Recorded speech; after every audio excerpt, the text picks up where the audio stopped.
When a massive ocean vessel reaches the end of its life, it doesn't simply disappear. Thousands of tons of steel are driven directly onto a shoreline to be torn apart piece by piece. Inside that hull is a dense maze of hazardous materials. We're talking about extensive asbestos insulation, heavy metals layered into the industrial paint, and thousands of gallons of residual oils trapped deep in the engine rooms. Taking these leviathans apart requires workers to cut through thick steel plates by hand. Historically, navigating heavy cranes and open flames in such tight, toxic quarters has exacted a brutal human toll. The damage easily extends beyond the shipyard. Without severe containment measures, toxic runoff bleeds straight into the ocean, devastating local marine ecosystems for miles. Every year, the global shipping industry needs to dispose of millions of tons of steel. Recycling that metal is entirely necessary, but doing it safely requires enormous, coordinated oversight. For decades, that oversight largely didn't exist. Shipyards operated in a legal vacuum, allowing hazardous, cost-cutting practices to dominate the global dismantling process. To fix this, India established a comprehensive legal framework specifically designed to bring its massive ship recycling industry into strict alignment with global safety guidelines.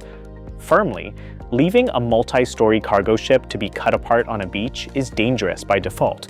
It takes an ironclad system of enforceable rules to turn a lethal gamble into a responsible industry. The blueprint for that system starts at the international level with the Hong Kong Convention, a treaty written to ensure ship recycling doesn't pose unnecessary risks to human health or the environment. India brought that global mandate within its own borders by enacting the Recycling of Ships Act in 2019. This chart shows the rigid chain of command. At the top, the Directorate General of Shipping serves as the national authority with ultimate enforcement power. This branches down to local state maritime boards, acting as competent authorities monitoring the yards. A treaty signed thousands of miles away doesn't protect a worker holding a blowtorch. You need this direct, localized hierarchy to force compliance directly at the shipyard. With the hierarchy in place, every vessel arriving for deconstruction must now survive a strict sequence of legal checkpoints. This schematic is the Inventory of Hazardous Materials, or IHM. It maps every toxic element, from asbestos walls to lead pipes, before the ship touches shore. Once the hazards are mapped and a disposal plan is approved, the ship must secure a mandatory Ready for Recycling certificate. Until that piece of paper is issued, the bureaucracy pauses the physical labor. Not a single piece of metal can be cut or sorted until the ship clears this hurdle. Even with clearance, the actual dismantling is strictly prohibited anywhere except at fully authorized facilities. To earn authorization, these yards have to prove they can handle the ship's specific inventory. That means building specialized drainage systems and containment barriers to catch toxic spills before they reach the water. The ship no longer dictates how or where it ends its life. It submits to the regulatory checkpoints. To keep this system running, India fortified the 2019 Act with the Ship Recycling Rules of 2021 and is preparing to implement the final ship recycling regulations in 2026.